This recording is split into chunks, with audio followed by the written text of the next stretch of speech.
할렐루야. 오늘도 새날을 주신 하나님을 찬양합니다.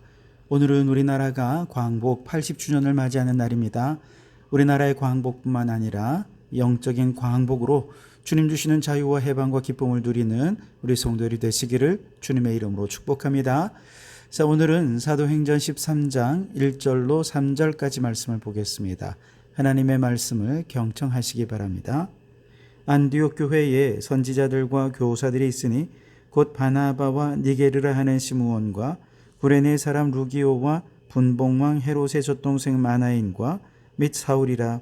주를 섬겨 금식할 때에 성령이 이르시되 내가 불러 시키는 일을 위하여 바나바와 사울을 따로 세우라 하시니 이에 금식하며 기도하고 두 사람에게 안수하여 보내니라. 아멘. 오늘도 이 말씀을 통해 우리에게 주시는 하나님의 음성을 듣게 되길 바랍니다. 헤롯 아그리빠 왕이 교회를 탄압하면서 야고보 사도가 순교했습니다. 베드로 사도가 투옥되었다가 하나님의 은혜로 다시 감옥에서 풀려나오는 역사들도 있었죠. 그러면서 예루살렘 교회가 큰 위기에 빠졌습니다. 근데 그때 흉년이 들면서 경제적으로도 너무나 어려운 상황에 처해 있었죠.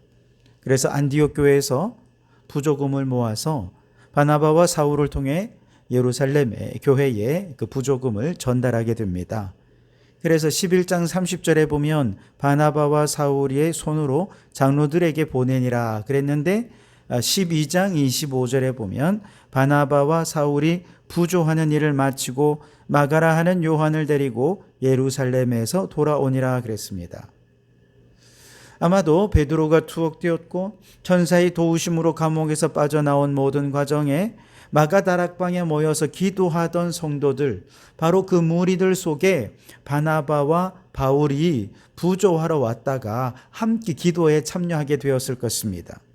그리고 그 과정에서 신실하게 기도하고 성도들을 세심하게 섬기던 마가 요한, 그 집의 주인집 아들이었죠. 마가 요한을 눈여겨보았습니다. 그리고 바나바와 사울이 그를 데리고 안디옥으로 온 것이죠. 아마 그를 선교의 일행으로 장차 잘 훈련시켜서 함께 동역하고 싶은 마음이 있었기 때문이었을 겁니다. 사실 바나바와 사울이 예루살렘 교회에 다녀온 것은 단지 부조금을 전달하기 위한 목적만 있었던 것은 아니었습니다. 바나바와 사울이 앞으로 이방인을 위한 선교를 본격적으로 시작하려고 하는데 예루살렘 교회에 먼저 이 선교 사역의 비전에 대해 알려주고 예루살렘 교회가 공식적으로 인정해 주니 이것이 그 다음 이 이방인 선교 사역으로 이어질 수 있었던 것이죠.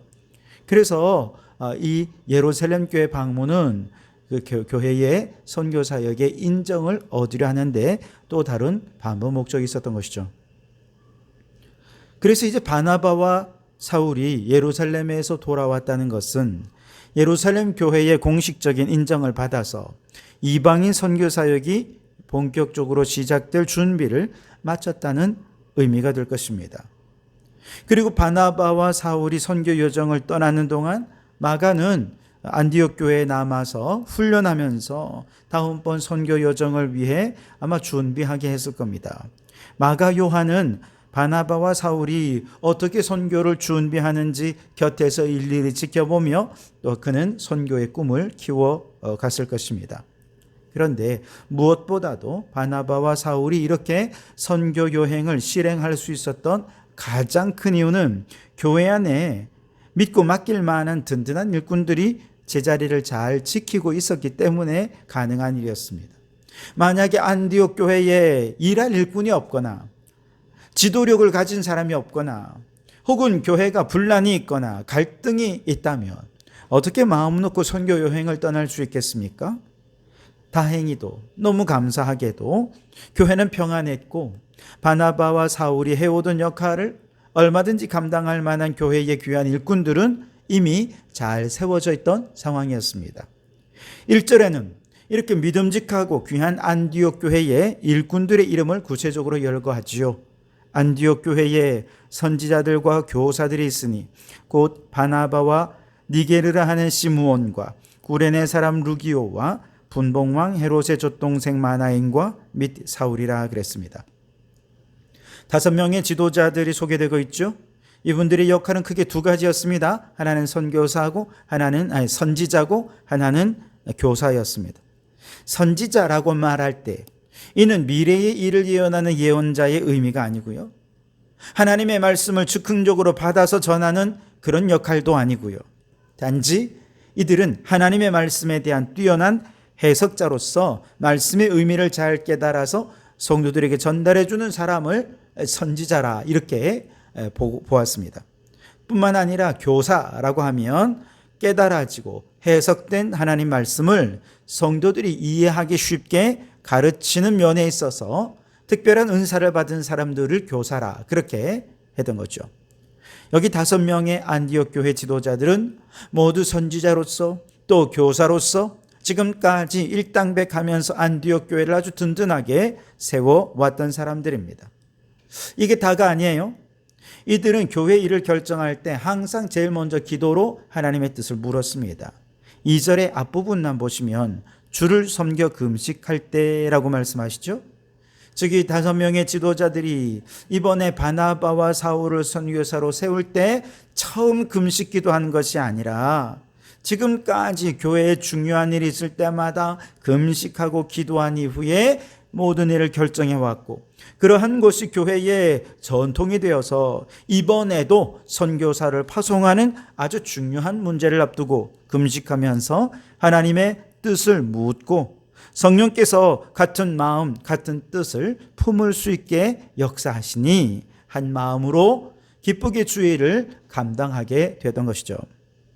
5명의 교회 지도자들이 서로 마음이 맞지 않아서 한 사람은 열심히 하는데 다른 사람은 뒷짐지고 협조하지 않고 있다가 결과가 나면 그냥 마음에 안 든다고 비난하고 책망하고 정죄하는데 그렇게 요를 올리기만 했다면 교회가 어떻게 든든히 서 갈 수 있었겠습니까? 실제로 제가 아는 어떤 목사님이요, 분란이 있는 교회에 처음 부임해 갔어요. 가보니 당회로부터 교회가 딱 2파로 나누어져 있더라는 것입니다.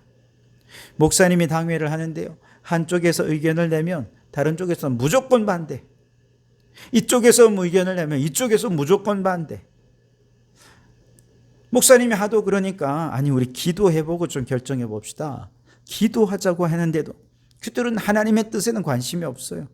내 생각에 동의 안 해줬으니 저 사람이 미운 것이고, 그래서 저 사람이 어떤 얘기하면 무조건 반대를 하고, 혹시 그가 행한 어떤 일의 결과가 나오면 그 결과에 대해 무조건 비난하고 정죄하는 것이죠. 목회가 얼마나 힘들었겠습니까? 교회는 어떤 문제 앞에서 서로의 의견을 주장하는 것이 아니라 기도하며 하나님의 뜻을 묻는 공동체이어야 합니다. 주를 섬기기 위한 가장 좋은 방법을 찾기 위해 금식하며 기도하는 중에 하나님께서 같은 마음, 같은 뜻을 품게 하실 때 우리가 아멘으로 순종하면 사람의 뜻이 아니라 하나님의 뜻이 이루어지는 것입니다. 말씀을 준비하며 제 마음속에도 한 가지 소원이 생겼습니다. 우리 성도교회도 어떤 중요한 결정을 할 때 우리 같이 금식하며 기도해보고 결정합시다. 그렇게 말하고 온 성도들이 함께 금식하며 기도 기간을 정하고, 그리고 기도한 후에 하나님께서 한 마음으로 모아주셨을 때 그 일들을 추진해가는 기도하는 공동체, 하나님의 뜻에 순종하는 그런 공동체가 되었으면 좋겠다라고 하는 소원입니다. 지금 안디옥 교회 지도자들이 금식을 통해 주님을 섬기고 있을 때 성령께서 그 교회를 향한 새로운 뜻을 보여주시죠. 2절을 보시면 주를 섬겨 금식할 때에 성령이 이르시되 내가 불러 시키는 일을 위하여 바나바와 사울을 따로 세우라 하시니 그랬습니다. 금식하며 기도하던 중에 성령께서 교회에게 직접 명령하십니다. 하나님이 시키실 일을 위해 바나바와 사울을 따로 세우라 라는 명령입니다. 하나님이 시키실 일은 뭘까요? 안디옥 교회의 울타리를 넘어 이방인의 선교의 사명을 감당하라는 것이죠. 예루살렘 교회는 사실 박해 때문에 어쩔 수 없이 예루살렘 교회의 울타리를 넘어서 흩어질 수밖에 없었고, 흩어진 그곳에서 복음을 전함으로 자연스럽게 선교가 이루어졌습니다. 그런데 안디옥 교회는 금식하고 기도하면서 성령님께서 명령하시니 교회가 순종함으로 교회의 울타리를 넘어서 이방인 선교의 사명을 감당할 수 있게 된 것이죠.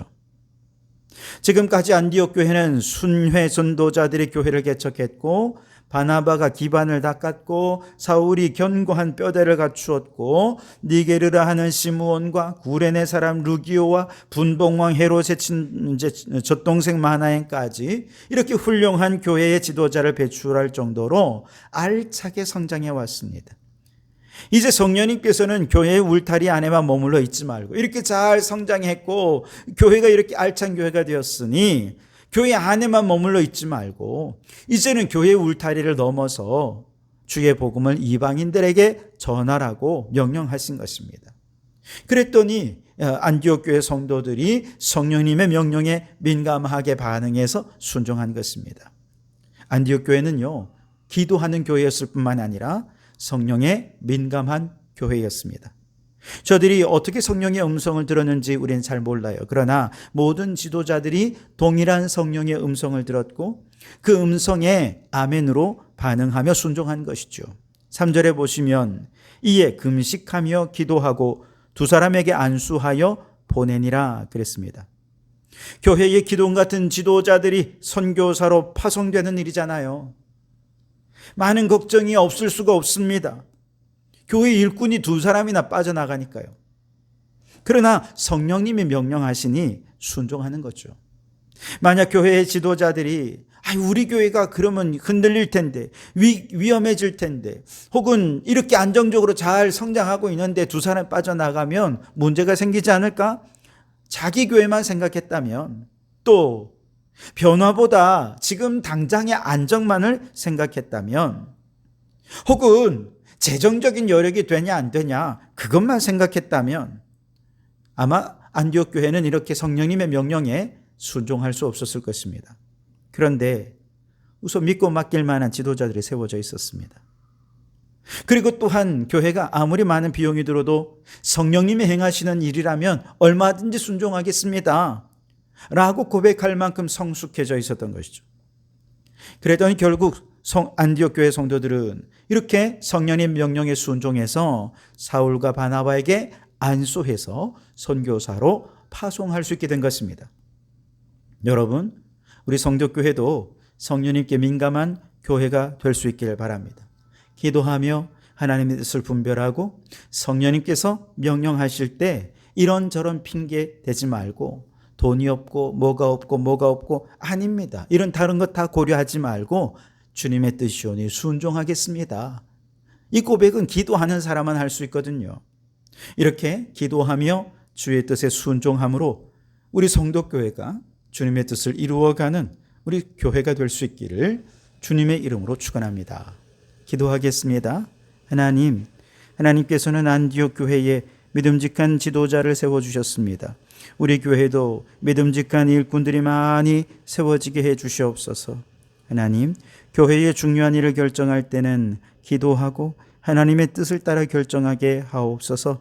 지금 현재 교회의 상황과 형편만 생각하는 것이 아니라 오직 성령님의 명령에만 민감하게 반응하고 순종하여 현재를 뛰어넘어 미래지향적으로 하나님의 뜻을 향해 나아가는 교회가 되게 해 주시옵소서.